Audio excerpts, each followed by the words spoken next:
Muitos amigos, sejam bem-vindos a mais um vídeo no canal Poptopia. Eu sou o Daniel e no vídeo de hoje vamos falar sobre a saga dos X-Men número 9, uma edição recheada de reviravoltas, com a aparição do Nimrod, a aparição do Fanático, participação de crossover dos X-Men com o Power Pack, uma equipe de crianças lá dos anos 80 que a Marvel apostava muito, mas que acabou caindo no ostracismo.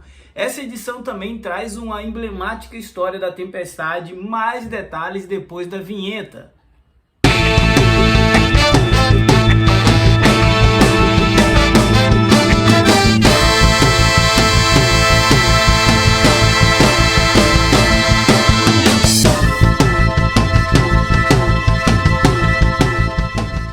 A saga dos X-Men número 9 é uma edição em capa cartão, com 144 páginas e o preço de capa são os salgados R$ 39,90.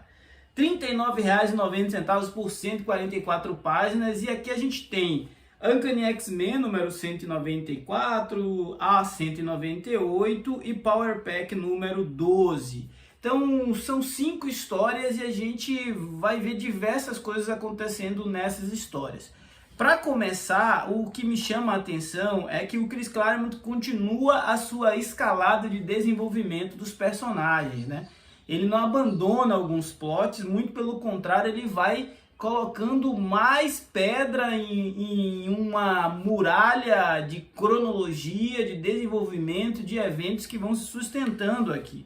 Então, essa consolidação do Nimrod, ela já vem acontecendo algumas edições, com um quadro aqui, um frame ali, uma página acolá, e agora ele intervém em uma batalha onde o grande alvo era o Fanático, né? O Fanático foi avistado em Nova York e esse avistamento provocou um alerta geral na cidade. Todo mundo estava meio que na expectativa de onde ele atacaria, do que ele poderia provocar. Afinal, a última batalha do Fanático, que já tinha aparecido aqui em Saga dos X-Men número 6, precisou que os mutantes contassem com a ajuda do Homem-Aranha em um crossover ali para poder deter esse irrefreável vilão. Acontece que aqui, quando o Fanático é ativado no seu modo destruidor, né? Outra figura entra em cena e essa figura é um vilão que a gente conhece bem, que é o Nimrod.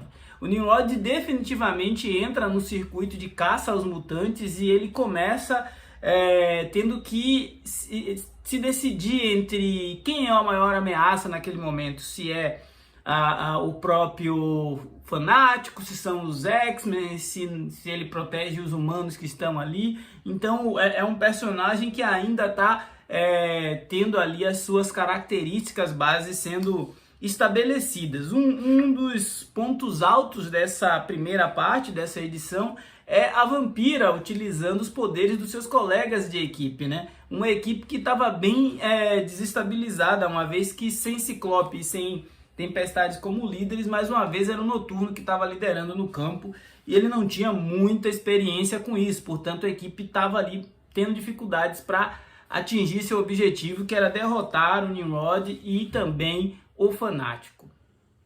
Existe uma linha de análise onde alguns colegas falam que o título dos X-Men era uma espécie de alavanca para outras séries, né? E volta e meia eles eram convidados a alavancarem séries que não estavam indo muito bem de venda ou não iam muito bem de popularidade.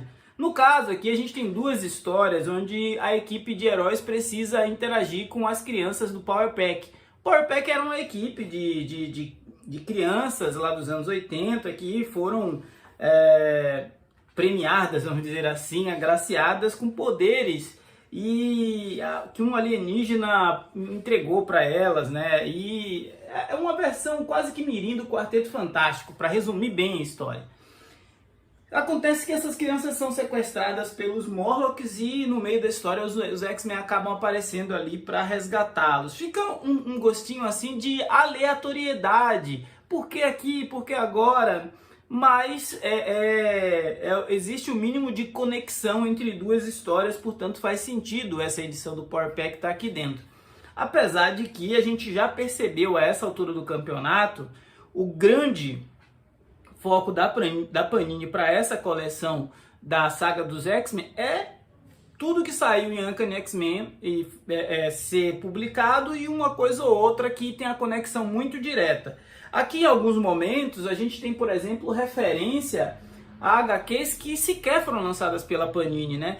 Tem um evento envolvendo os Morlocks que eles citam uma edição de Grandes Heróis Marvel. Tem um outro evento aqui que é relacionada a Guerras Secretas 2, que eles também citam Grandes Heróis Marvel da editora Abril, de 1990, para você ter uma ideia. Quer dizer, as referências são de HQs que a editora sequer tem plano ou republicou, né? Isso fica, inclusive, muito claro nessa história aqui, onde existe uma duplicata dos X-Men atacando a própria equipe e o Doutor Destino é envolvido.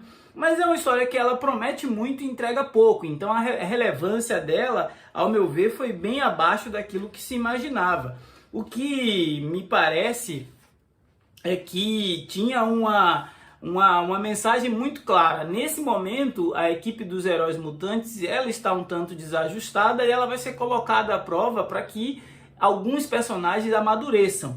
E o amadurecimento aqui que a gente vê mais evidente acaba sendo da Kitty Pryde, a então Lince Negra, e a Rachel Summers, né?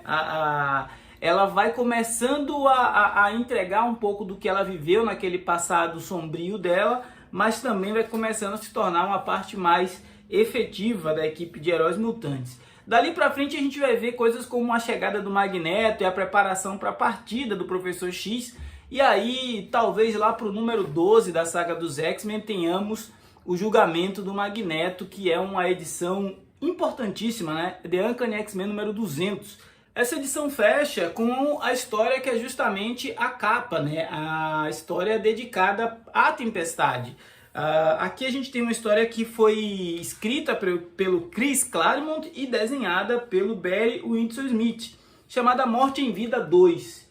Esse quadrinho, ele proporciona a Ororo uma volta às suas origens. Ela volta para a África, ela volta para o Quênia. Lá ela está fazendo um exercício de peregrinação para entender quem ela é, para reencontrar a sua ancestralidade, principalmente depois que ela perdeu os poderes. Isso provocou nela uma crise de identidade muito grande, muito forte. Essa personagem vai ter ali a sua própria jornada de redescoberta, e essa jornada de redescoberta passa por, inclusive, dar de frente com problemas crônicos da África colonizada, né? Ela visita um povoado, ela visita uma aldeia que ela vê um ciclo de crescimento, fartura e depois declínio, e isso dialogando com a história de uma outra personagem que ela conhece. É uma edição quase que poética, uma edição onde o Chris Claremont declara praticamente o seu amor pela personagem. Todo mundo sabe que é uma das personagens que ele mais gosta de escrever e que ele mais deu espaço nesses anos que ele teve à frente dos Mutantes. E aqui fica evidente que às vezes o quadrinho tem a capacidade, mesmo o quadrinho de super-herói, de entregar mensagens belíssimas. Esse foi o Poptopia de hoje. Falamos de Saga dos X-Men número 9, uma das melhores coleções das bancas da atualidade. Se você não for inscrito, se inscreva. Ajude esse canal a crescer e ganhar relevância nesta concorrida plataforma. Afinal, falar de bi é sempre bom. Um forte abraço e até a próxima.